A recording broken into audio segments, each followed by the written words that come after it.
Shalom, shalom, peuple de Dieu.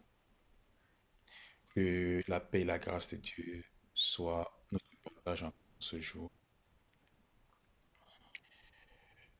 Je souhaite en ce jour, par la grâce de Dieu, répondre à une question que bon nombre de personnes, ou de moins, m'ont posée. La question à savoir, qu'est-ce que je pense de la dîme dans le peuple de Dieu? Euh, je souhaiterais répondre ici en disant, je réponds à cette question, mes bien-aimés. Nous savons très bien euh, que la dîme pour les enfants de Dieu est une institution, est une loi qui a commencé avant même que nous ne venions au monde. Nous avons trouvé nos ancêtres. Il y a certaines références dans la Bible que je souhaiterais aussi peut-être partager avec vous. Mais ce que je souhaite nous dire ce matin ou en ce jour, afin de répondre à cette question, c'est quoi la dîme selon moi? Et que je vais commencer un peu en amont de beaucoup de choses, à savoir cette révélation de c'est quoi la dîme. Premièrement, à dire à quelqu'un et à me dire moi-même, avant de comprendre c'est quoi la dîme, le mystère de la dîme, je dois connaître le mystère de ou des prémices. Parce que ces deux actions sont des dons. Mais avant de connaître le mystère de la dîme, je dois connaître d'abord le mystère des prémices. Comme nous le savons tous bien, après que l'homme ait désobéi à Dieu dans le jardin d'Éden, les premières personnes à donner à Dieu étaient Caïn et Abel. Mais quand nous lisons dans cette histoire, dans le livre de Genèse, nous voyons une frustration. Est-ce que Dieu est injuste? Non, Dieu il est juste. Mais comment est-ce que moi je viens offrir à Dieu, selon les Écritures, Caïn vient offrir à Dieu, mais son offrande n'est pas agréée, n'est pas agréable devant Dieu. Mais l'offrande ou l'action de donner de son frère est agréable à Dieu. Mais qu'est-ce qui crée cette nuance-là? Ce déséquilibre. Ce que je peux lire dans le livre de Genèse 4, que nous connaissons tous l'histoire de Caïn et d'Abel. Adam connut Ève, sa femme. Elle conçut et enfanta Caïn. Et elle dit, j'ai formé un homme avec l'aide de l'Éternel. Elle enfanta encore son frère Abel. Abel fut berger et Caïn fut laboureur. Au bout de quelque temps, Caïn fit à l'Éternel une offrande des fruits de la terre. Écoutons très bien, bien aimé. Et Abel, de son côté, en fit une des premiers-nés de son troupeau et de leur graisse. L'Éternel porta un regard favorable sur Abel et sur son offrande, mais il ne porta pas un regard favorable sur Caïn et sur son offrande. Caïn fut très irrité et son visage fut abattu. Comment les deux ont offert à Dieu, mais il y a un qui est favorable et l'autre qui ne l'est pas? Qu'est-ce qui explique cela? Bien aimé, je souhaite passer par là afin de répondre à la question, selon toi, c'est quoi la dîme? Les prémices, selon le français que nous pouvons lire, les prémices, nous pouvons dire, ce sont des premières choses. Ici, l'action, par exemple, de donner, je donne les premières choses de mes avoirs. Et avant la loi mosaïque, Caïn et Abel n'y étaient pas. Mais qui leur a appris l'action de donner à Dieu? la reconnaissance à Dieu. Pour moi, l'action donnée ne vient pas des écrits des hommes. Oui, l'homme peut m'orienter, mais l'action donnée vient du cœur. Ce n'est pas par une imposition quelconque. Caïn et Abel ont un point commun, ils ont donné sans avoir appris de leurs parents. Parce que la Bible ne montre pas que c'est Adam et Ève qui ont appris à Caïn et à Abel à donner. Non, je n'ai pas encore lu ça. Mais que cela est venu de leur cœur de dire merci à Dieu pour ce qu'il fait pour eux. Mais pourquoi est-ce que l'offrande d'Abel a été retenue et celle de Caïn, non? Ce que je retiens pour moi, je le dis toujours pour moi, ce que je retiens pour moi, c'est que l'offrande d'Abel, Abel a donné l'un des premiers et Caïn a donné le fruit. Là, l'action de première intervient dans l'action, dans le donner. Pour dire, entre parenthèses, peut-être la transition pour introduire l'action de la dîme, je dirais ceci. Pour comprendre le mystère de la dîme, je dois au préalable connaître le mystère des prémices. Donc pour que ma dîme soit réellement, je veux dire quoi, agréable, il faudrait que les prémices dévancent ma dîme.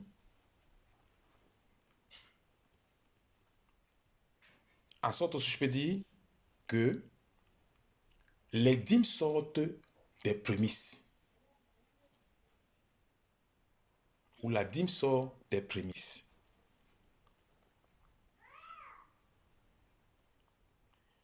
Dans Genèse, ce qu'on a lu, je pourrais encore intervenir en disant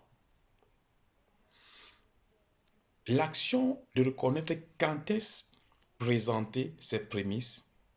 Peut-être, entre guillemets, si je prends l'exemple, par exemple, des cultures agricoles, par exemple. Beaucoup de peuples ont compris ce mystère-là et ils ont décrété de faire de cela une loi dans leur famille en disant, pour des cultures, je me dispose à donner mes prémices entre la fin et le début d'une saison de culture. Et là, je célèbre quelque chose à l'honneur de l'Éternel. Moi, quand j'étais tout petit, peut-être certains d'entre nous ou nos parents anciens le faisaient. Bon, je ne sais pas s'ils avaient la connaissance que nous avons maintenant, mais ils le faisaient. Moi, j'en connais, feu, paix à son âme, l'une de mes grandes-mères, elle le faisait avant une première, avant la fin de la récolte et avant la première, elle faisait quelque chose dans le champ. Donc, à l'honneur, je ne sais pas, pas d'une divinité quelconque extérieure, pas qu'elle invoquait d'autres dieux ou quoi que ce soit, mais elle faisait ce geste-là. Moi, étant toute petite, je n'avais pas encore compris pourquoi elle faisait ça. Mais maintenant, quand je comprends un peu ces choses, c'est là que je reviens un peu à penser à ça. Donc, pour moi, comprendre la dîme nécessite connaître c'est quoi les prémices. Et maintenant, quand la loi est venue, la loi mosaïque, que Dieu donne la loi après que le peuple soit libéré de la servitude. Dieu, pour son nouveau peuple, pour le nouveau Israël, Dieu donne des instructions. Et parmi ces instructions, Dieu donne l'importance au premier-né, aux prémices. Dans le livre d'Exode, nous pouvons le lire au chapitre 13. Exode 13, verset Qu'est-ce que nous dit la parole de Dieu? Je commence au premier verset. L'Éternel appela Moïse et dit, consacre-moi tout premier-né parmi les enfants d'Israël, tant les hommes que les animaux, il m'appartient. Donc, on veut dire, la prééminence, la première des choses que je peux avoir, par la grâce de Dieu, appartient à Dieu. Je dois enlever la part de Dieu avant de me servir. Je dois donc premièrement prélever la part de Dieu premièrement.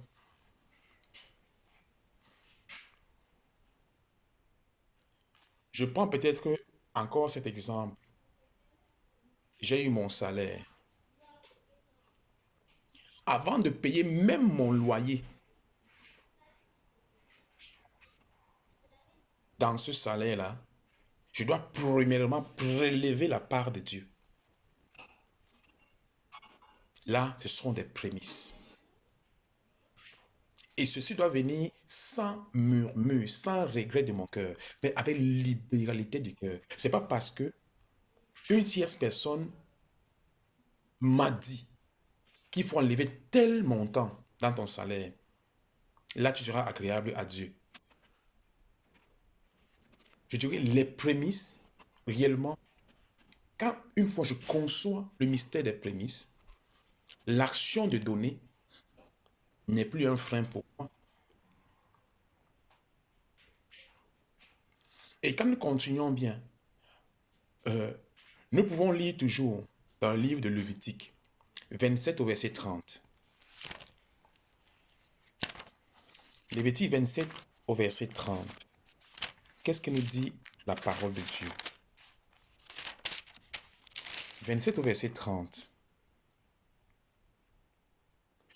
Toute dîme, là directement, j'introduis, c'est quoi? Le mystère des...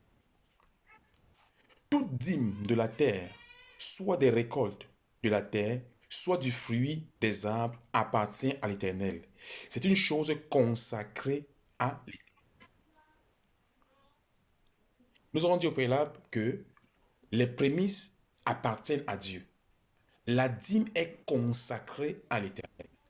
Les prémices appartiennent à Dieu. Mais nous prenons la dîme pour consacrer à l'Éternel.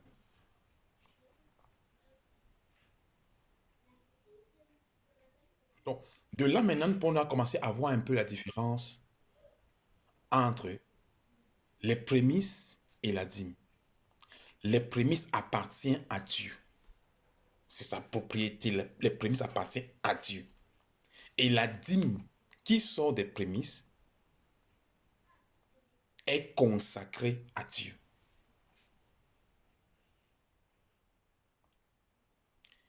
De là toujours, nous savons que la dîme, c'est le 1/10 de nos revenus, de nos avoirs. Qu'on nous chante, qu'on nous récite tous les jours, nous le savons, le 1/10. Est-ce que ce que je sous-entends à ce niveau, que non, j'enlève les prémices, et c'est dans les prémices que j'enlève les 1/10. Là, je laisse le libre arbitre à tout un chacun. Parce que si par exemple, c'est entre parenthèses, si par exemple maintenant, j'enlevais les prémices dans mon salaire, je n'ai plus, et maintenant je vais enlever peut-être les 1/10, je n'ai plus les 1/10 exact de mon salaire. J'ai déjà retiré quelque chose. Donc, c'est que je donne maintenant les 1/10 que je sors là maintenant, ne sont pas les 1/10 net. Mais ceci nécessite une compréhension et une libéralité de cœur. Un choix à tout un chacun. Je continue à venir maintenant. Là, on pouvait dire non, c'est la loi. Nous étions au temps de la loi. Caïn et Abel n'étaient pas au temps de la loi. Mais maintenant, Moïse est au temps de la loi. Oui, beaucoup ont dit, ah, la loi est révolue. Mais attention, comme me disait un professeur, pour faire une bonne dissertation, on regarde ton introduction, le corps du devoir et ta conclusion. Si tu n'as pas une bonne introduction, tu n'auras pas une bonne conclusion. Donc, tout est organisé. Donc, aussi, la compréhension de l'Ancien Testament est primordiale pour comprendre c'est quoi le temps de la grâce. Qu'est-ce que nous vivons au temps de la grâce? Il y a beaucoup de choses que nous pouvons lire peut-être le temps de la grâce. Peut-être le livre de transition entre le Nouveau Testament et l'Ancien Testament, le livre qu'il a au milieu, que beaucoup dans certaines Bibles est écrit, le livre de Malachie. Et dans le livre de Malachie, nous connaissons l'arrestation, apporter la maison de Dieu, les dîmes, les offrandes, et la suite y est là. Nous connaissons cette histoire qui résume beaucoup de choses. Que l'Éternel avance une action pareille. L'Éternel va réellement te défendre contre le dévoreur. Et si je reviens un peu dans l'Ancien Testament, nous savions que parfois, quand les anciens faisaient des récoltes, il y avait toujours une partie qui était réservée aux pauvres. Nous pouvons le voir même dans l'histoire de Ruth. Il était toujours réservé. Donc, même si tu cultives un champ, tu avais toujours intérêt à laisser une partie pour les pauvres, les indigents. Et quand je reviens dans l'Ancien Testament, je peux regarder un peu, je dis toujours, de ma compréhension en moi. Pourquoi l'offrande de Caïn n'a pas été retenue?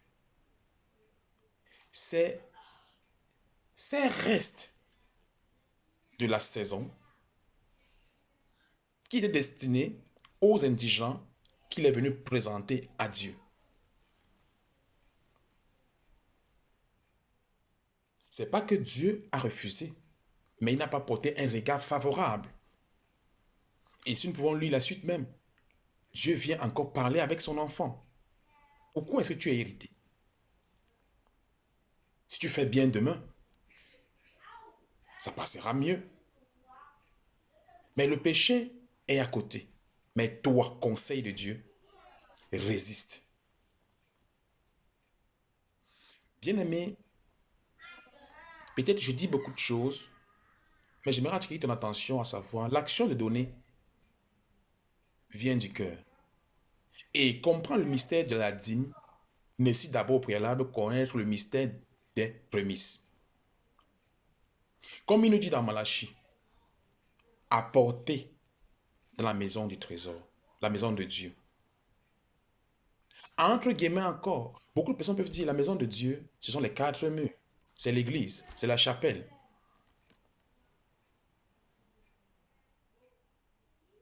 Bien-aimé, où réside Dieu dans le cœur de ton frère, dans la vie de ton frère? Je l'ai dit même, c'est dans son cœur. Apportez cela, la maison de Dieu. Peut-être tu verras un pauvre, entre guillemets, qui est là au dehors. Et tu te disposes à apporter tes prémices, à dire à Dieu, Seigneur, pour ta gloire, ce qui t'appartient, mon Dieu, j'apporte ça au cœur, dans la maison de Dieu. Je fais du bien à quelqu'un parce que les offrandes, il a dit autant, étaient destinées aux pauvres, aux veuves et aussi au service de la maison de Dieu. Et si je dis pourquoi, parce que beaucoup se disent maintenant, ah, je n'apporte ma dîme à l'église parce que, entre guillemets, certains hommes de Dieu s'en servent pour s'enrichir. Bien aimé, quand tu t'en vas avec une action pareille, avec un regard pareil pour offrir à Dieu, ton offrande, bien aimé, je ne pense pas que ce sera agréé pour Dieu. Parce que tu te vois offrir à l'homme, mais offre à Dieu qui est dans le cœur de l'homme.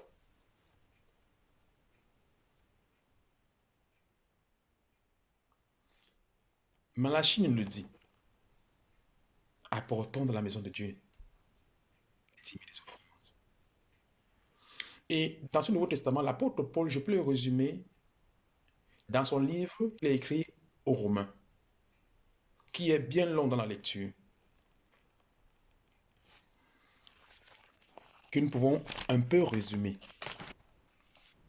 Le livre de l'apôtre Paul aux Romains. Romains 11, à partir du verset 16. Or, si les prémices sont saintes, la masse l'est aussi. Et si la racine est sainte, les branches le sont aussi. Mais pour une bonne compréhension de cette lecture, je te conseillerais de lire tout ceci jusqu'au verset 35, que je terminerai en disant, qui lui a donné le premier pour qu'il ait à recevoir en retour? C'est de lui, par lui et pour qui, ou, excusez-moi, au verset 36, c'est de lui, par lui et pour lui que sont toutes choses. À lui la gloire dans tous les siècles. Amen. Donc quand vous allez lire tout ceci, vous allez comprendre de quoi parle l'apôtre des prémices. Quel est vraiment le rôle des prémices et qu'est-ce que ces prémices jouent dans la vie d'un chrétien. Bien aimé, en résumé, ce que je souhaite répondre à cette question, c'est quoi la dîme? Pour comprendre le mystère de la dîme, il faut au préalable connaître le mystère des prémices. Les prémices font ressortir l'éclat de la dîme, sachant que les prémices appartiennent à Dieu et la dîme est consacrée à Dieu, selon la parole de Dieu qui se trouve dans la Bible. Comprenant ces deux mystères, je pense que j'ai répondu à cette question, c'est quoi la dîme? À quoi sert les prémices? À quoi sert ce qu'on apporte à Dieu dans la communauté et aussi l'enseignement?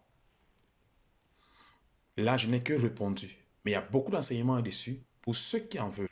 Il y a des hommes de Dieu qui sont disponibles à nous enseigner ou à vous enseigner ou à éclairer notre entendement dans ce mystère des prémices et de la dîme.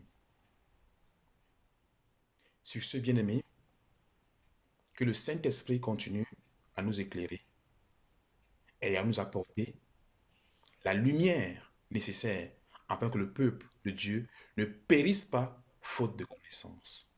Que la grâce de Dieu et sa paix soient notre partage. Shalom, shalom.